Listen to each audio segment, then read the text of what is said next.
I'll tell a little bit of the backstory. I have some poetry, and I'm going to tell some stories about what happened and what's happening for me, what's happening to me, I think, actually. And, if I say anything that sounds a little too far over the top or whatever, just remember I've had a stroke. You can just say, oh, that poor brain damaged guy. So you don't have to take it too seriously unless you want to. Yes, I had run for county supervisor, and as Sally said, I lived here in this community a long, long time. Since '93, I first came here to live. And I have a wife, and many of you know my daughters, Inyo and Kiara. We have twins. They'll be 11 this week. Can't believe it, 11. Jesus.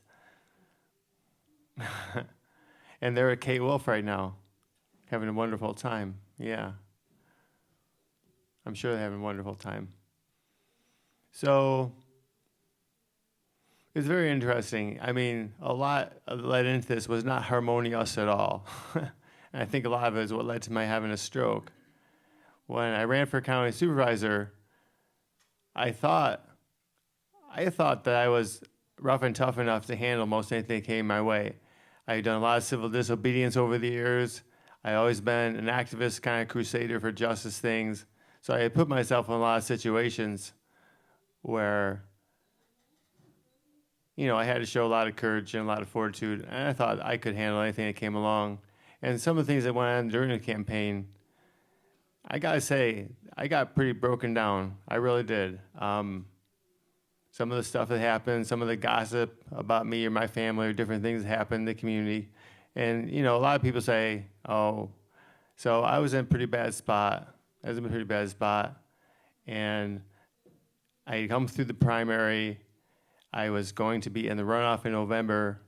So as of June, I had my 1-year stroke anniversary just this past week. It was June 26th last year that I had the stroke. And and at that point in time, I was like, the runoff wasn't going to be till November. And I thought, oh my God, I've got four more months of this to go. And my family was having a terrible time. My wife was she was pretty upset. It was very difficult.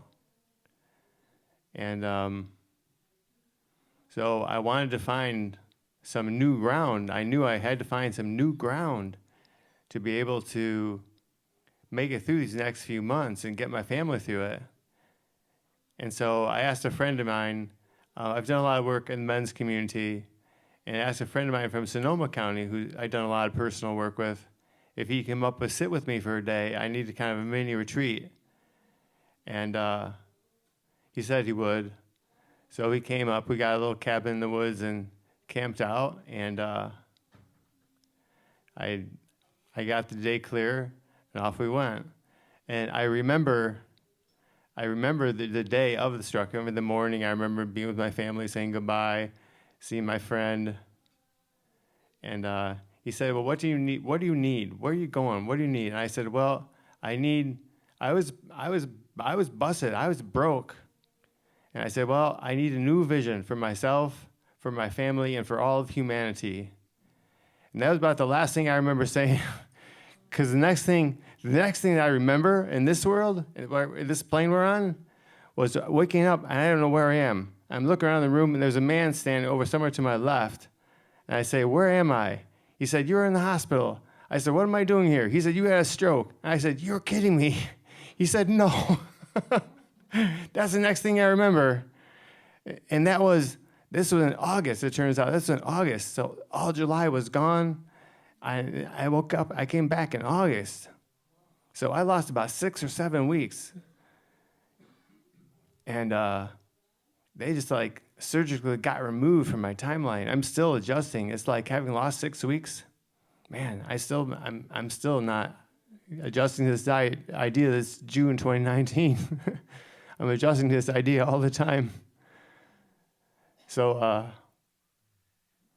yeah, but I gotta say that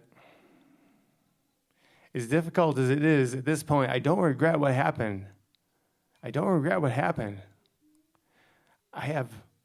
really upset about it. Sometimes sometimes I'm still in shock, when when I'm home alone or put some music on, it's like, oh, you had a stroke? You're kidding me, you know? I fall apart, you know? It's not like it's all, wow, I learned this, I learned that. It's tough. It's really hard in my family. My girls,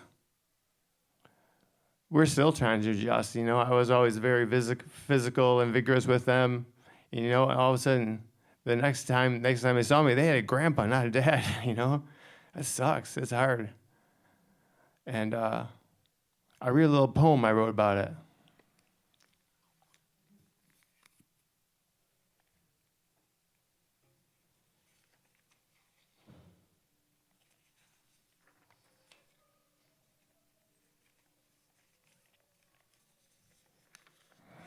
I call this the boat prayer for my daughters.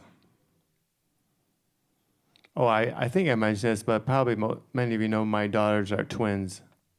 Inyo and Kiara are their names. The boat, prayer for my daughters. When the boat left my familiar shore, I did not know that I would never be able to return. If I had known, I would have grieved.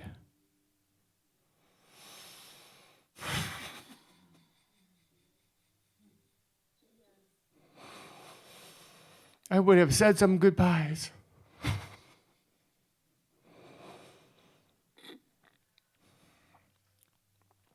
I'm sorry, I still cry really easily. I laugh and cry all the time. I embarrass my children. So do I. I would have conducted a ceremony, a ritual, acknowledging all that was about to pass, acknowledging all that I had built, all that I had loved, thanking it for all its blessings and pains. When I set sail, I would have hugged my daughters more tightly. I would have said, I will always love you and will never leave you.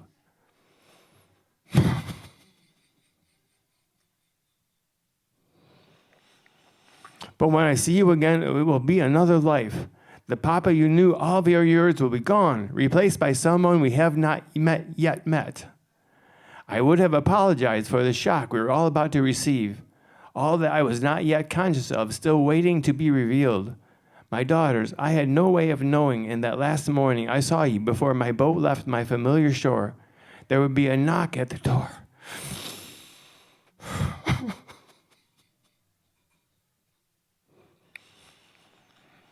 And when I answered, there would be a stroke waiting for me on the front porch saying, let's wrestle. I had no way of knowing that later that day, your earthbound mother would watch as the helicopter lifted me away toward the hospital, where they would do the brain surgery that would save the life of my physical body. She was not sure if my body would still be home for my spirit, or that the next time you saw me, I would look more like a grandfather than a dad. The Papa you knew all your years would be gone, replaced by a man we had not yet met. If I had known any of that, I would have tried to prepare us so the shock could be absorbed more softly. My daughters, I pray that you will always pay to grief its honest demands without expectation of recompense.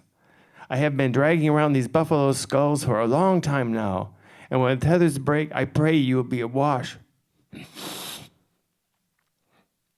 in beauty and love and truth that will last you a lifetime. Oh.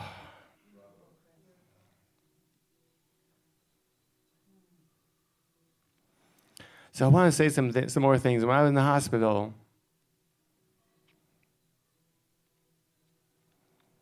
I took this journey, and I was in this cave for a long time. And a lot of things happened inside the cave. And sometimes I thought, maybe I should talk about that. And I realized, I think I just need to talk about what I learned, what I got out of it. So I don't really go into, oh, this happened, that happened. But it was interesting, though. There was it had this entrance, and it was like, it was on Lakota lands, like out in South Dakota, North Dakota, Wyoming, Montana, kind of along the front range of the Rocky Mountains. It was somewhere out there. And even though it was there was these tunnels that opened out to the ocean. I could see the waves. And sometimes the waves would wash across the rocks on the bottom. Anyway, I was in there for quite a while. I'm not quite sure how this all fit in the timeline of things, but I do know, because Samantha, my wife, she said, you could talk to the doctors and you knew who was coming to visit you. I can't remember any of that. I can't remember any of that. I just remember people coming and going and being in this cave. And but one of the things she said, I was making the hospital staff laugh because they always ask these questions: who's the president? Where are you? All these things to try and get back here, kind of thing, And they kept saying, where are you? I would keep saying Montana. Well, when she told me that, she said they would chuckle just like you did. I said, well, that was an honest answer. You guys might have been in California, but I was in Montana, as far as I was concerned. Yeah. But one of the things that happened that I do remember, not like the way I'm sitting here now remembering, but I had to bleed, and they had to crack me open and put a drain in there so the pressure wouldn't build up. And at one point, I do remember that I could move through space and time. I guess I sat with Hal Stone a while ago. He's a psychologist, and he's worked with lots of people. He said, oh, you had NDE. I said, what's that, Hal? Near-death experience. It must have been, because I could move through space and through time just as easy as I can move this hand. And where I could go was every place that I've ever been that I loved, every person that I've ever been that I loved, I could just go back through there, Now, I did have this idea. I was thinking that, I don't know if you call it thinking, whatever. But I had this idea, something occurred to me, that if somebody looked at me in the hospital bed, they would just see a crumpled up victim of a stroke, right? I was kind of mischievous thinking that they have no idea what I'm really doing. I did. And one of the things that I'm realizing that everything's getting rewired up here, I see myself as kind of lucky. So I'm asking, that experience, I want that. I want to take that with me, I want to take that with me. So I'm asking, wire that in. So anything,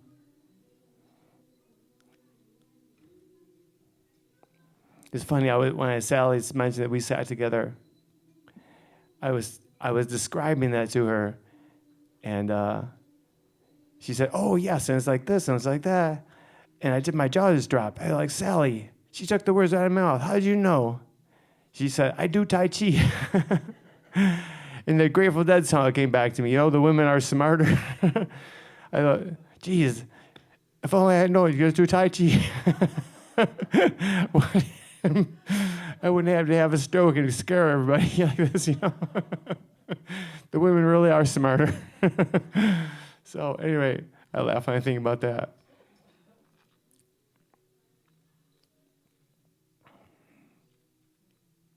So as I heal, not just my physical body, because I have to learn to walk again, how to talk. I was so weak that, I couldn't even sit up in bed. I can remember they had hospital staff on each side of me, and I was like, bing, bong, bing, bong. I couldn't sit up straight. And I had to learn to talk. I had to learn to eat. This whole thing. And I just had my 1-year stroke anniversary, and I was thinking back on all this stuff, and I was realizing it's like being born twice in one life. It is. It really is.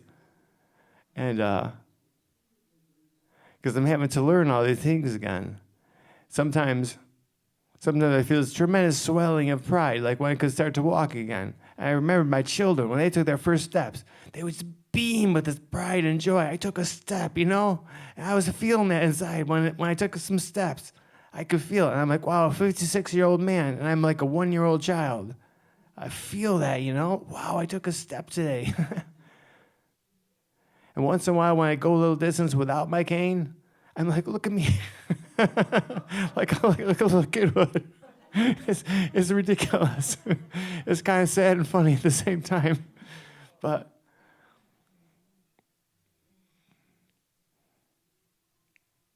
I know I'm kind of jumping around a little bit, but like a hawk circles or an eagle, it hovers, it circles for a while. Eventually, it finds its target. So hopefully, I'll get to where I'm going at some point here. Okay, great. Thanks. So one of the things I love right now is the innocence of children. I love their innocence. Oh my God, it's a palpable, wonderful force. And this thing happened to me one time. This has become this big metaphor for me. I was in Little River and we were having breakfast. Some friends, they were supporters during my campaign. They came over here. They were on the coast. Said, oh, we want to meet your family. Okay, so we got together at Little River Inn for breakfast. And so you guys all been in Little River Inn? Well, they have a dining room in the back, and their pub area is in the front. So we had a breakfast, and we were leaving, walking through the pub area, and then, like now I can walk with my cane. I don't have to stare down. I can kind of look up and stay upright a little bit. But then I really had to hunch over and watch carefully, you know. So I'm walking past these tables in the little pub area in the front. I'm looking down. All of a sudden, from the chair, this little hand shoots out and grabs my cane. And I hear this voice say, "What's this?" I kind of said to myself, and I pull it up a little bit, and this hand is attached to this little boy, maybe 3 or 4 years old. And I can't pull very hard because it's true, but old ladies could kick my ass, you know? I cannot get in tug of war with this little boy. and I look at his parents, they're shocked. And I pull it a little bit, but he's not letting go. So, oh God, I love that little boy. He was amazing. So I gently kind of stopped fighting him and put down. I said, "It's a cane." And I explained to him, "Why do you need it?" He said. I explained, "I had a stroke." "What's a stroke?" So I explained it to him, what happened to me. And I just gently explained it. And I said, but his parents they're relaxing a little bit. But I said, but your parents are right. I didn't want him to get in trouble. I felt very protective of him. And I said, but your parents are right. People like me, you know, we need these canes, and you know, we could fall over, an old person or somebody has a stroke like me. So his name was Hunter. So we sat and had a talk for a little bit, talked with the parents. And I think about that little boy all the time as I heal and I go through these things. And I always remembered, I had memories from the past. Fortunately, my short-term memory was shit for a while. Oh my God, I couldn't even remember what happened that morning most of the time. It's getting a little better. But I always remembered who I was.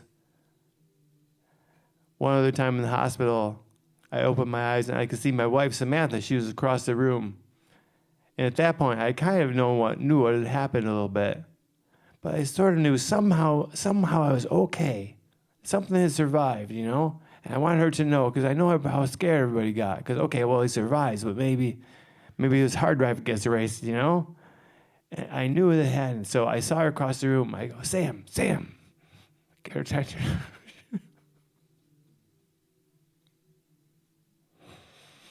She finally looked up and I said, Sam, I'm still me.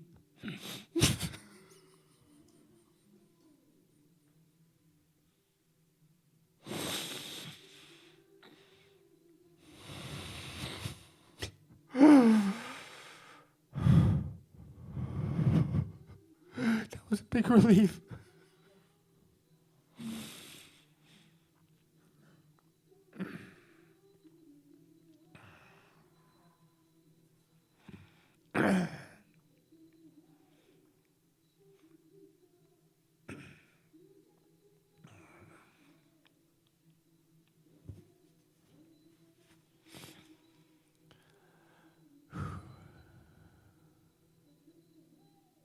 Gotta find my thread again here. Oh yeah, in the Little River, my friend Hunter, and explaining to him about the need for a cane. But since that time, because I realized I'm getting new brain, I'm getting new wires, so I realized I gotta heal. I get a chance to rewire this thing. So things in the past that didn't work for me before, thought patterns I had, belief systems that got wired into me as a small child. I call them GTFO, get the fuck out. If something is something, if a negative belief system, or I think of my little friend, I do this to myself all the time. I grab it. I say, what's this? What if it's a crutch? What if I don't need it? Get the fuck out. You know, GTFO. I love that little boy. What's this? You know, I can do it inside myself now. I recognize I start to go through a pattern. It could even be a good thing, or supposedly a good thing. I catch myself doing it sometimes. Like anything that is a pattern, or is this a choice that I'm making from my deepest self, or is it something that got wired into me? You know, what's this? It's a crutch. Get rid of it. I found myself, Sandhya, my good friend here, we were sitting the other day, and she was talking about, how hard things in life often are the best things, because sometimes I think this joke is like the best thing, maybe more of who I already was, I think. It's not like, I'm a totally new person. I always, like when I was telling you about how I could move when I was in the hospital bed, I always had this belief that that was possible. I kind of knew about it. But now I realize it's true. It's true. I love being alive and knowing that for a fact. I love it. Sometimes I'm happier than I've ever been my whole life because I know that now. I know there's a part of me that's not dependent on my brain or my body. We all have that. And to know that is a fucking wonderful thing. It's wonderful. And you know what else? Because I faced it and I made it back here, I can't find any fear in here. I'm afraid of some things, like I'm afraid of not being able to run and play with my children or not being able to play guitar, those kind of things. But emotional and spiritual fear is gone. It just disappeared. It might come back someday. I don't know. Maybe it won't. I'm open to that possibility too. But it's wonderful to live without fear. It's wonderful. It's wonderful to be alive, even if I'm somewhat crippled. Like to be alive and not have any fear. Oh God, it's a great feeling. This lady came up to me the other day in Corners.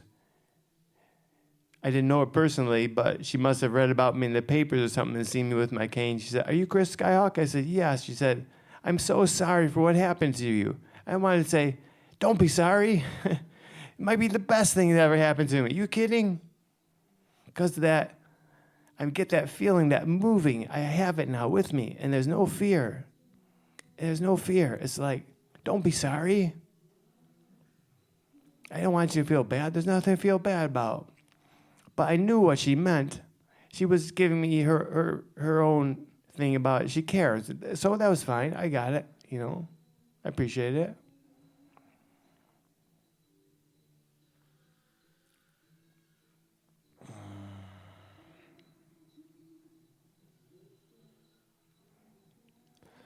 I want to talk a little bit about, Sally mentioned about that stillness. One of the things that's really wonderful right now is that, maybe it's because I have brain damage, I don't know. But it is so quiet in here. I love it. It's so quiet. It's been so busy for years. I had to do this, I had to do that.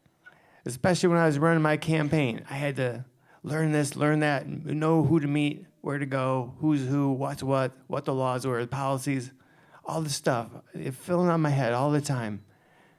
And all these worries like, how will this look? It's amazing. Even though it's just little Mendocino County, it's amazing how much pressure there was. It's amazing. And then the negative stuff started happening. And I didn't think that would happen to me. I didn't. I was silly enough, I guess I was naive enough to believe that I didn't know that people could turn that quickly. And that was a real deep, deep, deep shock. So back to Sandhya, we were sitting the other day, we were visiting her house. And she talked her own, I hope I can talk about Sandhya. I won't reveal too much personal, but Sandhya talked about the times in her life when she's been betrayed, and it shocked her into another level of consciousness. So sometimes I think, I find myself having this knee-jerk response if somebody says, "Oh, this thing happened." I learned this as a child. That was kind of my survival thing in the family.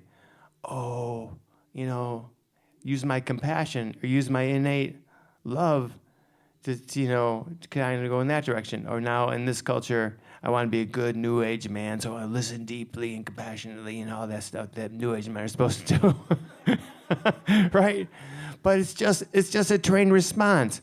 I finally got it onto myself. That's just a trained response. Because I did it with Sandhya. I noticed myself, oh, Sandhya. And we had just been talking about how some of the betrayals were the best things that ever happened to us. And even then, I still found myself doing it. So I think back to my little friend Hunter. What's this? It's another fucking crutch, Get rid of it.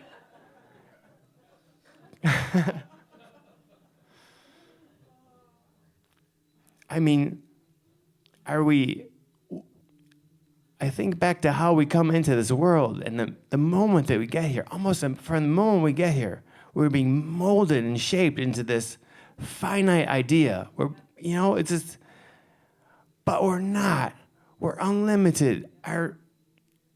It's not. And that's what makes us so dark. That's what makes us so dark, is because we believe that we're limited, so we fall into all this pettiness and jealousy and envy and all these little things.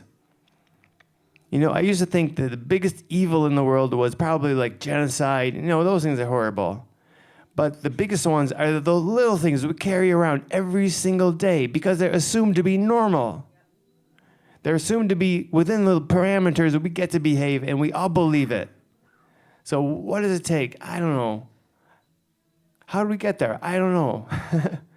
You know what? I'm learning that I don't know is like a great thing to say. I don't know. It's wonderful. I used to think, especially when I was starting to get geared up for the supervisor, had to know, until I sprung a leak. Oh, well.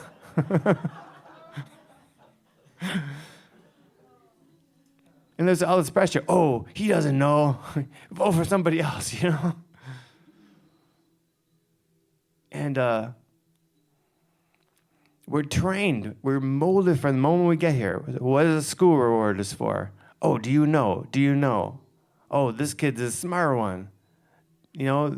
That's where you get all your cookies. That's where you get all your praise from. Oh, this little child's so smart.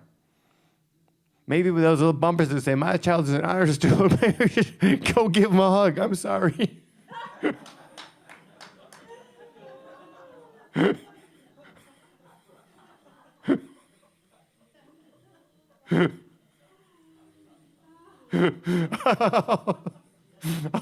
I'll pray for you that your child does worse. I'm sorry. Unfortunately,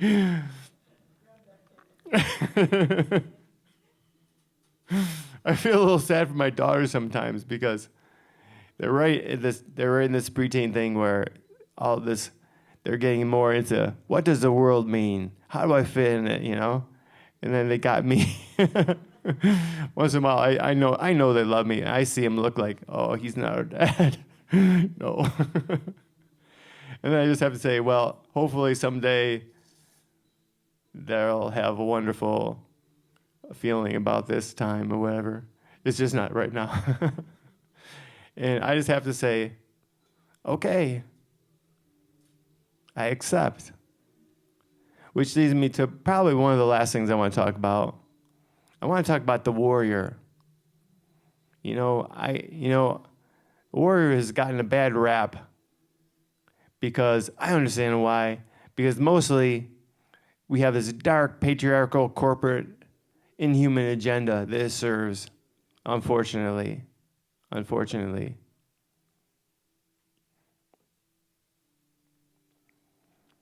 But there's some people that I really admire, Cheyenne, Lakota people that live out in the area where the cave was. And I've been out there a few times in my life doing different things. Always amazing, amazing experiences. People that are still deeply spiritually connected to their land, the place that they've been for centuries. Oh, some people say, oh, those poor people live in poverty. They do, and it's horrible. Something needs to be done.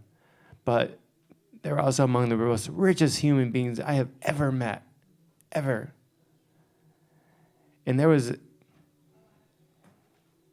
in their warrior cultures, and when the men would go into battle, they would often say, "It's a good day to die. It's a good day to die." And at that time, you talk about darkness. We live with this government. It was policy to kill the women and children and elders. That was a fucking policy. It wasn't just a couple of hot-headed soldiers or cavalrymen run off. That was a policy of the government. So when those men said, "It's a good day to die," they knew they were defending their children, their women, their elders, And they had to do it. They had to do it, And something survived because they said, "It's a good day to die." And there's those cultures are still here thanks to that, because they said, "It's a good day to die. If I go, I just jump back in the wheel. It'll spit me back out somewhere else." They knew that. They had that deep connection to life. You look at indigenous cultures, the ones that were taken out so quickly, they have, I don't know if it's because of my stroke, but I have a very, very fluid relationship with time right now. And a lot of cultures, they believe that if you're in a place that everything is happening right then and there, everything that has happened and everything that's going to happen is just one long river, and that we're in it. And this wasn't a belief they had. This was their sensual reality that I think is true. I think we're all in this river. We're in this river. It's like when you step into a creek. You're in that part of the creek, but you're in the river, wherever it's sourced up in the mountains, wherever it drains out to the sea. That's your river. You're in the whole thing, And that's the way they saw time. I think it's true. I think it's true. I think that's the way time works. We've been told time is this thing. It begins there, ends there. Oh, I'm late for my meeting, That's so fucking sad. Why have we lost our magic? Why have we lost our magic? Why have we taken innocence out of this world? Who did that? I don't know. But we got to put it back in. We got to put it back in. We need our innocence back. And part of that, I think, is we need to learn to grieve. We don't know how to grieve. We've lost so much. I don't mean, grieve like, somebody hurt my feelings. I mean, grieve like, I don't know where, this is such grief, I don't know where I'm going to be after the end of this, That just breaks you apart. Can we make a culture, a society where we get to have that again, please? Let's do that. Let's do that. Let's make it where we can say, I am in such grief, I don't know where I'm going to be when I get put back together. I could be in a totally different place. That kind of grief.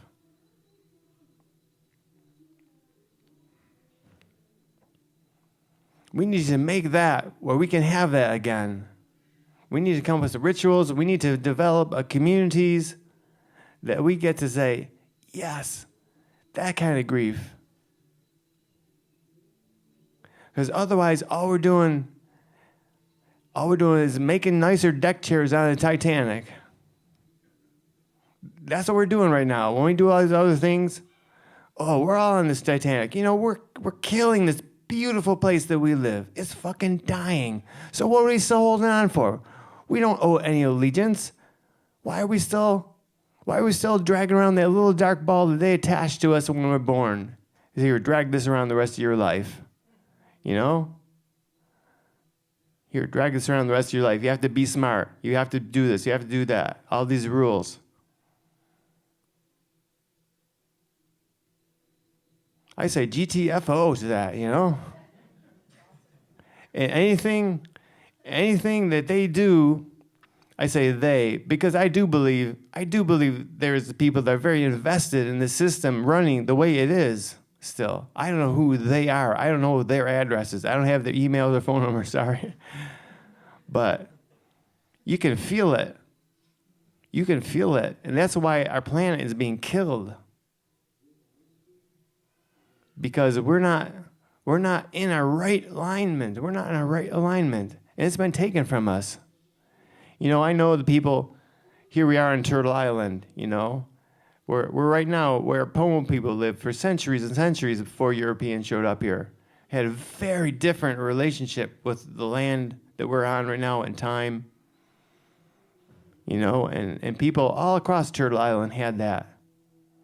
And it was taken away. It wasn't taken away because you can't take it away. You can't. But you sure can punish people for having it. You can. And I think it already happened to us in Europe. People that are talking like me or Sally or other people who will probably get up today, maybe Peter later, a witch, a heretic, a blasphemer, torture them, burn them, whatever. Tens of thousands of people in Europe before they even came over here. That was happening for centuries, and it continues to happen. So people that were healers or didn't fit in with the program, they didn't survive. They were gone, And so when we started coming over here, the Europeans just did the same thing that they had been trained to do. I don't know why. I don't know how we got started there, but this reality just shifted. So instead of just being like a part, which we truly are, it just connected to this wheel of life, this beauty. All of a sudden, when you're born, they decided you have original sin. Not original blessing, original sin. So, they talk about intergenerational trauma, and I'm glad they talk about, prejudice and genocide and how generations carry that. And I'm glad they're talking about that, but we're all carrying it. We're all carrying it. Because look what got taken out and treated as though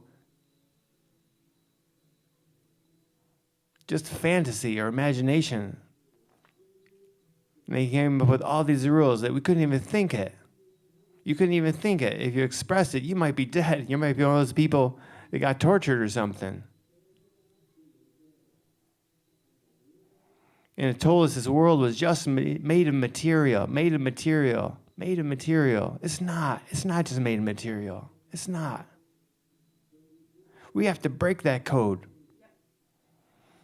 And this is where I want to get back to a warrior. I think it takes warriors to do it. Warriors to say, maybe it's part of ourselves. What in me needs to die today? What is a good day to die for? Maybe it's just to crack the code and say, I am not living by those rules. I'm not. I'm going to stand up to generations. I'm going to stand up to generations that got disappeared and killed because they wanted to believe that. And they were taken out and killed.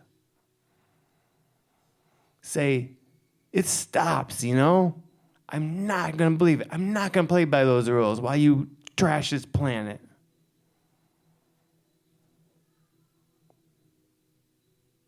Be like my little friend Hunter. What's this? What's this? Let's say that to ourselves, inside ourselves, to each other. Look at our own behavior pattern and say, what's this? Oh, it's a crush. Do I need it? Well, I still need it, Hunter. Yes, thanks. But ask ourselves honestly, just like my little friend Hunter did. Do I really need this? Or is it just another fucking crutch so that I can pretend that I'm hobbled and limited and can only limp around? Maybe we don't need it. If we don't, then what do? We grieve. We make a society where we can grieve with each other.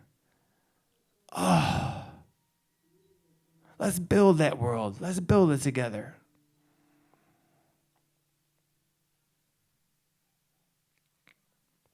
One of my favorite pictures of the Buddha was when he's raised up one hand and his other hand is touching the earth. I think I know what he's saying. I think he's saying to all the demons that they sent at him, he's saying, this is my place. I'm touching the goddess right here. This is my place. A little bit Sally talked about that, Can we find that place and say, I will touch this place and nothing can move me from here today. Whatever happens, my wife gets cranky with me, my kids get shitty, I got bills to pay. Can we deal with this world and its demands and still say, be like the Buddha, be like that warrior, touch the earth and say, right here today, right here, everything comes through this place. Can we do that? Then we'll be harmonious no matter what happens. When we're not afraid to die anymore, and when we say, this is the place, I make my stand. You know, the Buddha and Jesus, God, you think they weren't warriors? Jesus, what they went through to get where they got? That's a warrior for you. That's a warrior. It is. Can we be like that? Can we just say, I'm not going to believe about my weakness today. I'm not going to believe, even if when all the stimuli comes in, you know, your spouse is being that way you can't stand all the time. Oh, geez, why did I marry them? Your kids are being lousy. You got bills stacking up, right? People are laughing out there, you know. Yeah. But can we be like the Buddha and say, witness to the goddess right here. This is my stand. Whatever I say, whatever comes in, it's going right through this prism today. Right through here. Everything goes out, everything that comes in, right through here. Can we do that? We can't imagine it up here. We have to do the work. We have to grieve. One of my favorite things from Carl Jung, the famous psychoanalyst, he said, you cannot get enlightened by imagining figures of light.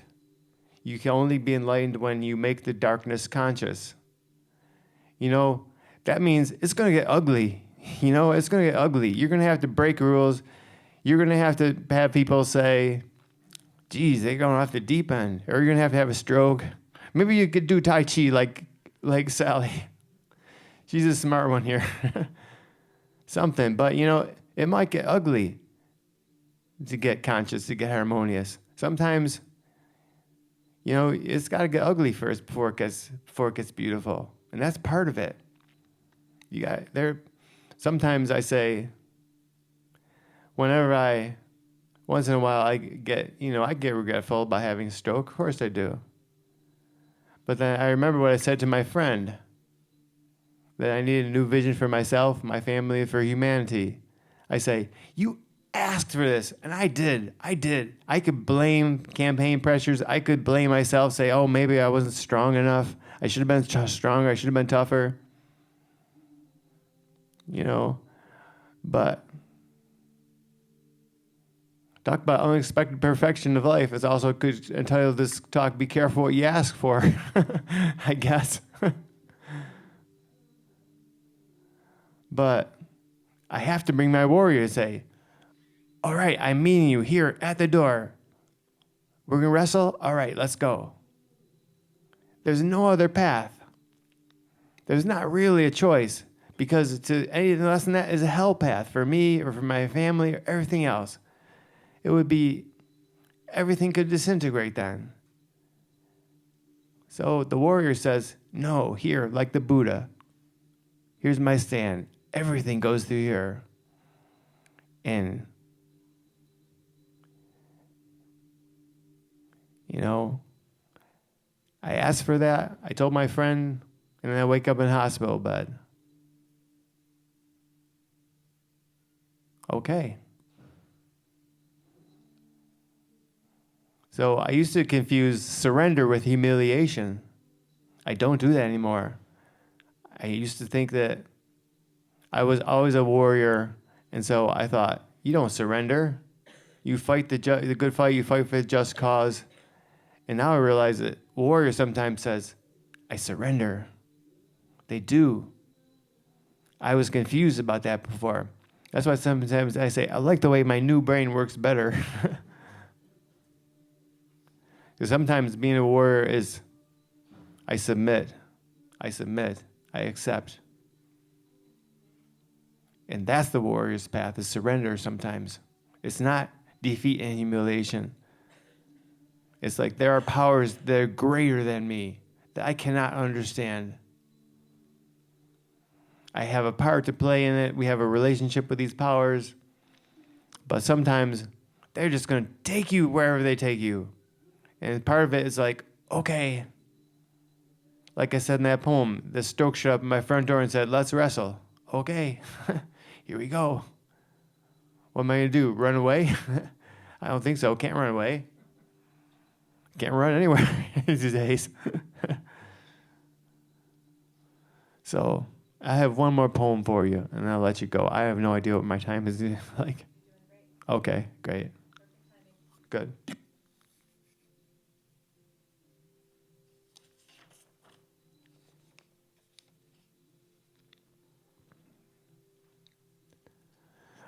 This is actually, I'm making this into a song, and I do have a tune for it, but because of my speech, I still can't sing very good, so I'm just going to say it. All the birds up in the air, all the animals everywhere, all that's seen and all that's not, all the things that we forgot, only love, only love, only love remains. This is called distillation. All the wrongs and all the rights, all the days and all the nights, all the joy and all the pain, all the loss and all the gain, only love, only love, only love remains. After all the joys and all the fears, after all the what am I doing here's. In rare moments we take a peek, find we are the gods and goddesses that we seek. Only love, only love, only love remains. All the violence, all the peace, all the noise that will not cease, all the strong heart songs to sing, after all the bells of freedom ring, only love, only love, only love remains. Thank you.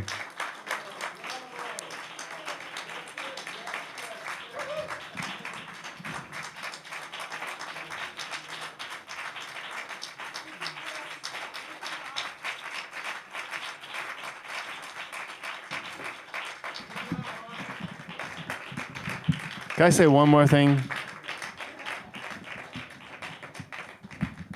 Thank you. Just one more thing. So I was thinking about that conversation I was having with Sally and how the energy moves and how I'm trying to keep that wired into me as I heal my brain. I want my brain to remember what that's like. And so I was thinking about how to describe it. Is it moves left and right, up and down, in and out? And yeah, that's true. But I found some words that I realized describe it much better. It's by some guy who is a Hindu mystic, and I forget his name. I can't pronounce it very good. So, and he said something along the lines of,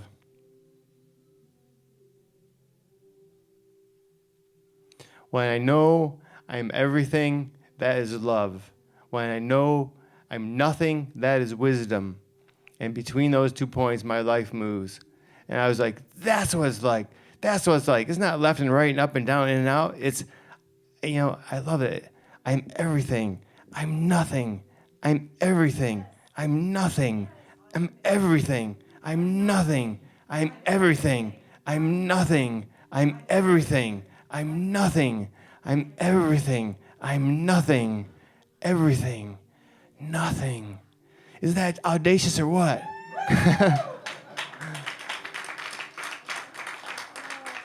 I love that. I love that I saw that quote. I'm like, that's how it moves. That's how it moves. It's not left or right or up and down or sideways. I'm everything. I'm nothing. That's how it moves. I love that I found that quote. Oh, it was a really lucky day. Thank you.